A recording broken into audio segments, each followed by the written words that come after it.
Assalamu alaikum wa rahmatullah, braćo i sestre. Danas se nalazimo u prelijepoj džami u Njemačkoj u Nesingenu. Danas učimo slovo ra.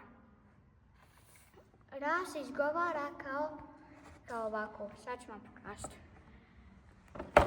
Re.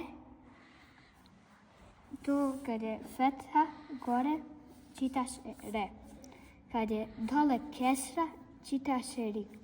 Kad je dole damma,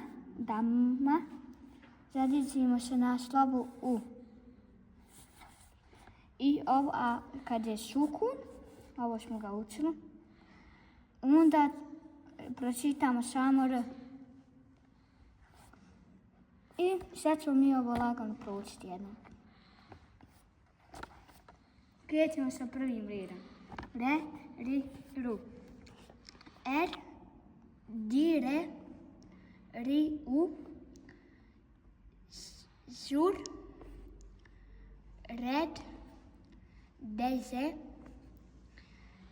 redi, di, ru, i, re,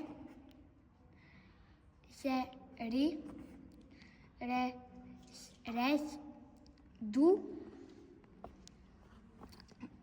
et, ri, ir, u,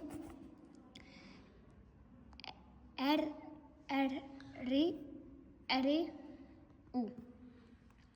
De, re, se.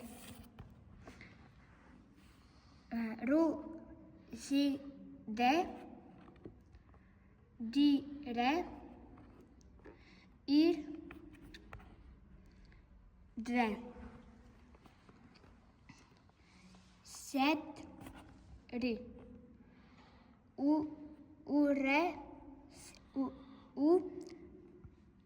res. De, ere. Ir, de, ere. Ir, ru, serri, erudir, set, resu, risude, ris, ude. Ir, sudu. Die,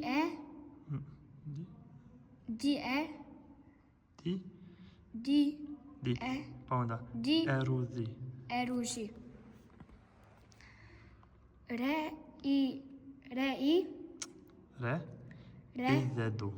Izedu. De, nije da, des, riu. Allah manet.